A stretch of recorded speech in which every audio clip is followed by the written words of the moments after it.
Good morning everybody. সবাই ভালো আছো তো? তোমরা জানো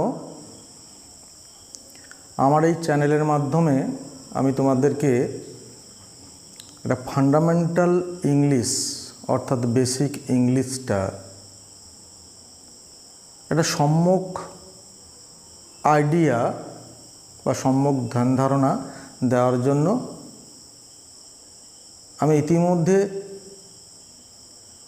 ফান্ডামেন্টাল ইংলিশ অর্থাৎ বেসিক যে ইংলিশটা চারটে স্তম্ভের উপরে কিন্তু দাঁড়িয়ে আছে। সেটা 1 নম্বর ভিডিওতে কিন্তু আমি দেখিয়েছিলাম। 2 নম্বর ভিডিওতে আমরা ফ্রেজ, সেই ফ্রেজ সম্বন্ধে আমরা আলোচনা করেছিলাম। আজকের আমার 3rd ভিডিও। এখানে আমরা আলোচনা করব ক্লজ। দেখো যে ক্লজটা আমরা কিন্তু এর আগে আমরা বলেছি যে ওয়ার্ড, ফ্রেজ, ক্লজ, এটা আমরা বলেছি। এখানটায় আজকের আমাদের আলোচ্য বিষয়টা হলো ক্লজ। এই ক্লজ আমরা জানি a group of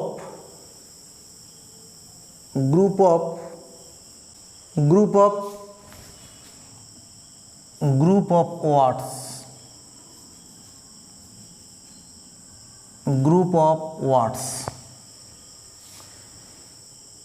একগুচ্ছ শব্দগুচ্ছ forming part of a sentence and containing subject and finity verb। তাহলে একটা বাক্যের একগুচ্ছ শব্দ, যে শব্দের মধ্যে একটা সাবজেক্ট থাকবে এবং একটা ফ্যানিটিভ ভার্ব থাকবে। ফাইনিটি ভার্ব থাকবে। আমরা এর আগে কিন্তু যে ক্লজ, তার ক্লজ হলো এমন একটি, এই clause is a group of words forming part of a sentence and containing subject and finitive বা ফাইনিটি ভার্ব।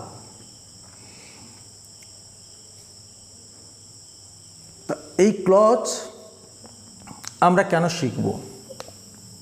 দেখো, ক্লজটা শেখার কারণটা হচ্ছে এইটাই যে একটা তুমি রাইটিং লিখছো বা নিজের বক্তব্য তুমি প্রেস করছো, সেক্ষেত্রে কিন্তু আমাদের একটা বাক্যকে বাড়াতে হয়। আমরা একেবারে কিন্তু ছোটোখাটো বাক্যে দিয়ে সম্পূর্ণ কথাটা বলতে পারি না। তাহলে বাক্যকে একটা এক্সটেনশান করতে গেলে, একটা সেন্টেন্সকে এক্সটেনশান করতে গেলে জানা দরকার ক্লজ। তুমি ক্লজ যদি না জানো, ফ্রেজ যদি না জানো, তাহলে একটা কিন্তু সুন্দর করে বাক্যকে গঠন করা যায় না। তাহলে চলে আসি আমরা যে ক্লজকে তাহলে 2টি ভাগে ভাগ করা যায়। একটা বলছে কি প্রিন্সিপাল ক্লজ, যেটাকে আমরা প্রিন্সিপাল ক্লজ বা কিংবা মেন ক্লজ কিংবা ইন্ডিপেন্ডেন্ট ক্লজ আমরা অনেক বলতে পারি। মূলত 3টে বলা যায়: principal clause, main clause, independent clause. অর্থাৎ প্রধান বাক্যাংশ মেন বাক্যাংশ, প্রধান বা মূল বাক্যাংশ, অনির্ভরশীল বাক্যাংশ। এটার ফিচারটা কি, এর ক্যারেক্টারিস্টিকটা কি, এর চরিত্র কি, এর নীতি কি? তাহলে মূল বাক্যাংশ, প্রধান বাক্যাংশ, অনির্ভরশীল বাক্যাংশ কি বলছে? আমরা দেখছি যে main verb of the sentence. এটা সেন্টেন্সে একটা ভার্ব, মেন ভার্ব থাকবে। মেন ভার্ব নিয়ে কিন্তু একটা মেন ক্লজ হবে, প্রিন্সিপাল ক্লজ হবে, ইন্ডিপেন্ডেন্ট ক্লজ হবে। এখানে no connective, no connective means যেন who, which, how, and, but, that, এগুলো কিছুই থাকবে না। এবার and can stand on its own, এবার সে নিজে কিন্তু তার অর্থ প্রকাশ করতে পারবে। সেই অর্থ প্রকাশ করার জন্য আরও কোনো সেন্টেন্স বা কোনো শব্দের গুচ্ছের উপরে সে কিন্তু নির্ভরশীল হবে না। তা সেক্ষেত্রে আমরা দেখতে পাচ্ছি যে এখানটায় তাহলে আমরা কি জানলাম?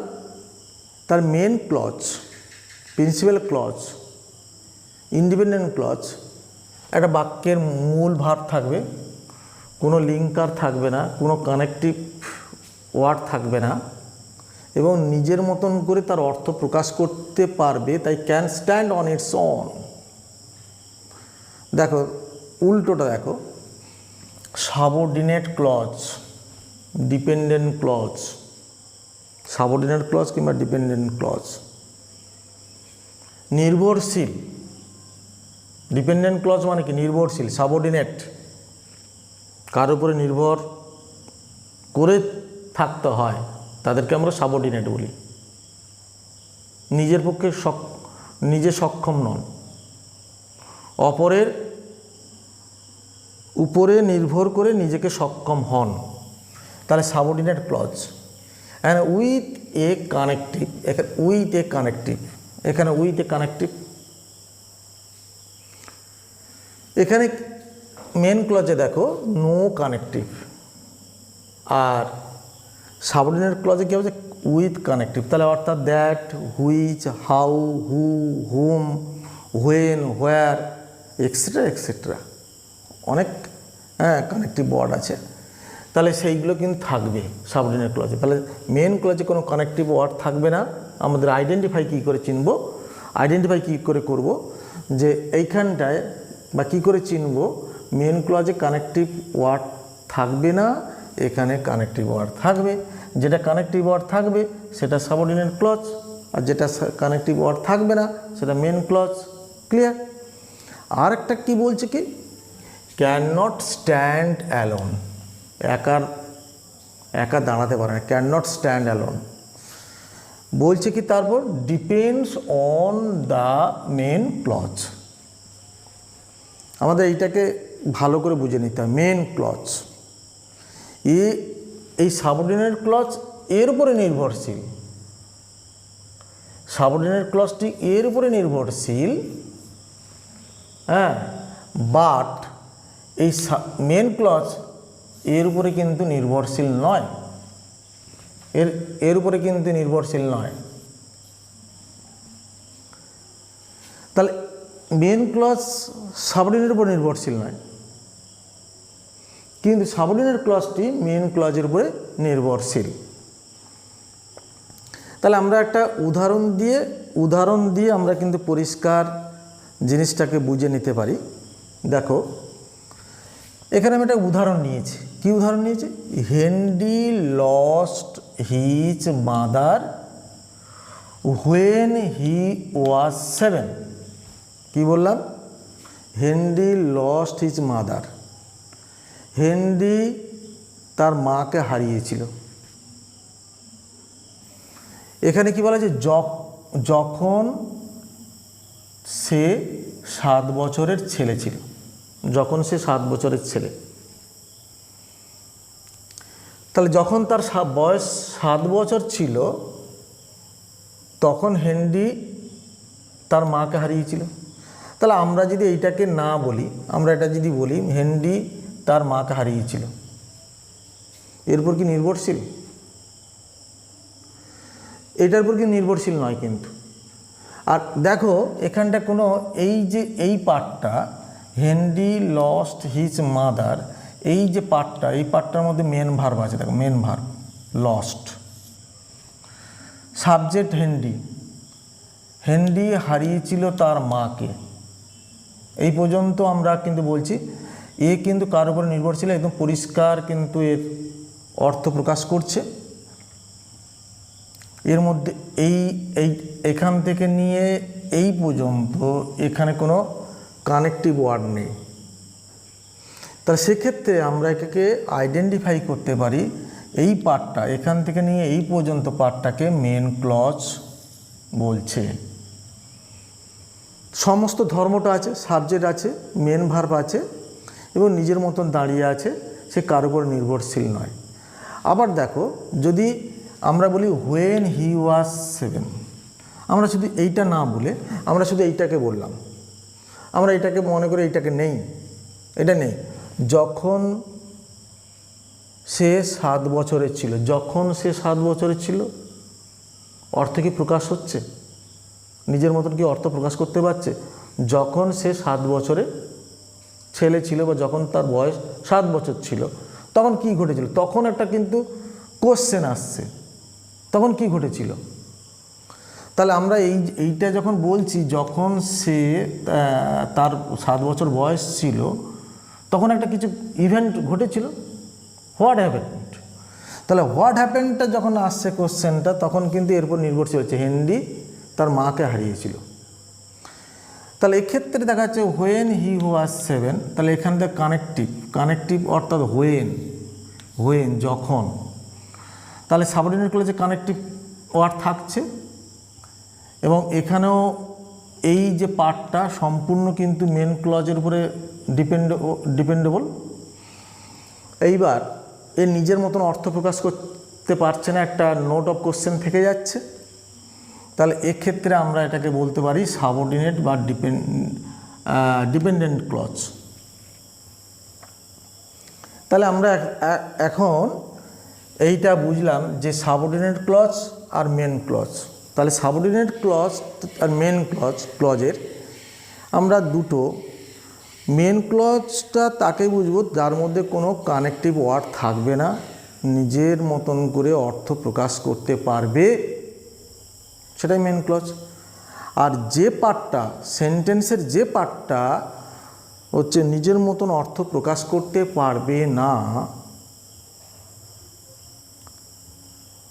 এবং অপর একটি বাক্যের উপরে নির্ভরশীল থাকবে এবং তার মধ্যে কানেকটিভ ওয়ার্ড থাকবে, সেটাকে সাবঅর্ডিনেট ক্লজ। তাহলে এটা পরিষ্কার হলো। এইবার আমরা যে পার্টে আসছি, এই যে নির্ভরশীল যে বাক্যাংশ বা সাবঅর্ডিনেট ক্লজ বা ডিপেন্ডেন্ট ক্লজ, এই ক্লজটাকে আবার কিন্তু 3টে ভাগে ভাগ করা হয়েছে তাদের ফাংশন, তাদের অ্যাক্ট অনুসারে। 1 নম্বর বলছে কি যে নাউন ক্লজ, 2 নম্বর বলছে কি অ্যাডজেক্টিভ ক্লজ, 3 নম্বর বলছে কি অ্যাডভার্ব ক্লজ। তাহলে তোমাদের একটা প্রশ্ন হতে পারে, তো এরকম নাম দেওয়া হয়েছে কেন? দেখো নামটা তার ফাংশনের উপর নির্ভর করে, নামটা তার ফাংশনের উপর নির্ভর করে, তার কাজের উপরে নির্ভর করে, তার অ্যাক্টের উপরে নির্ভর করে। তাহলে এখানটায় যে নাউন ক্লজ, যে সাবঅর্ডিনেট ক্লজ নাউনের মতন কাজ করবে, এখানটা বলা হচ্ছে noun acts as a noun. তাহলে নাউনের মতন যে ক্লজটা কাজ করবে অ্যাক্টস অ্যাজ এ নাউন, দেখো ভালো করে, অ্যাক্টস অ্যাজ এ নাউন, তাহলে না তাকে নাউন ক্লজ বলবো।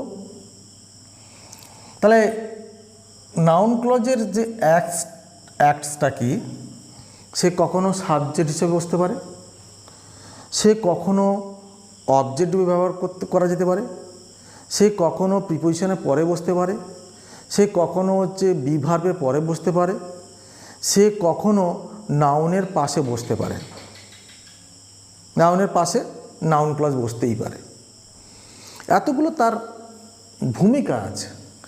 তাহলে অর্থাৎ সেই জন্য বলা হয়েছে যে নাউনের মতনই কাজ করে, তাকে নাউন ক্লজ বলা হচ্ছে। 1 নম্বর, আমরা একটা উদাহরণ দিয়ে দেখতে পারি, that you have come pleases me, that you have come, that you have come, তুমি যে এসেছো সেটাই আমাকে আনন্দ দেয়, খুশি করে। তুমি যে এসেছো সেটাই আমাকে আনন্দ দিয়েছে, আনন্দ করে, খুশি করে, সুখী করে। তাহলে তুমি যে এসেছো সেটাই, তুমি যে এসেছো, তাহলে তুমি যে এসেছো, তাহলে এই প্লিজেস এটা ভার্ব, এই ভার্বের সাবজেক্ট রূপে কাজ করছে এই পার্টটা, এই গ্রুপ অফ ওয়ার্ডসটা, that you have come, that you have come, এইটাই কি, এই ওয়ার্ডটা সম্পূর্ণভাবে কাজ করছে এই প্লিজ নামক ভার্বের সাবজেক্ট হিসাবে। তাহলে এখানটায় দ্যাট আছে, একটা কানেক্টিভ ওয়ার্ড আছে, এখানে সাবজেক্ট আছে, ভার্ব তো আছেই। তাহলে এটাকে আমি বলবো সাবঅর্ডিনেট ক্লজ, এই পার্টটা সাবঅর্ডিনেট ক্লজ।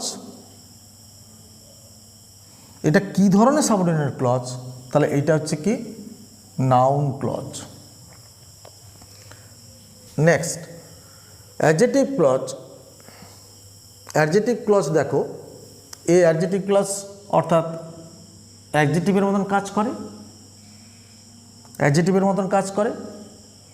আমরা জানি অ্যাডজেক্টিভের কী কাজ, দোষ, গুণ, সংখ্যা, পরিমাণ ইত্যাদি নাউন প্রোনাউনের বোঝায়, তাকে অ্যাডজেক্টিভ বলছে।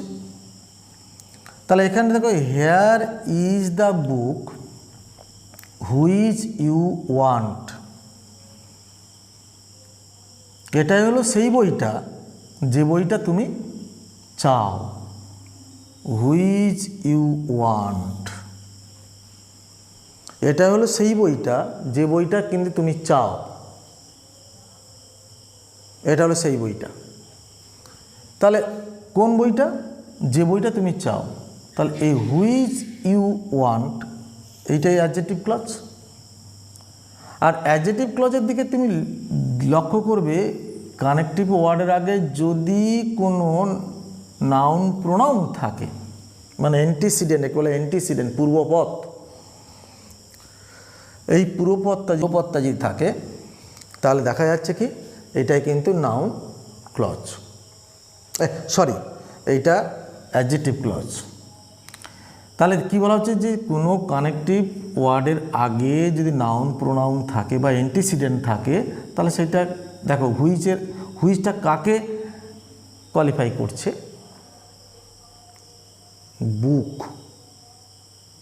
বুকটাকে, যে বইটা তুমি চাও।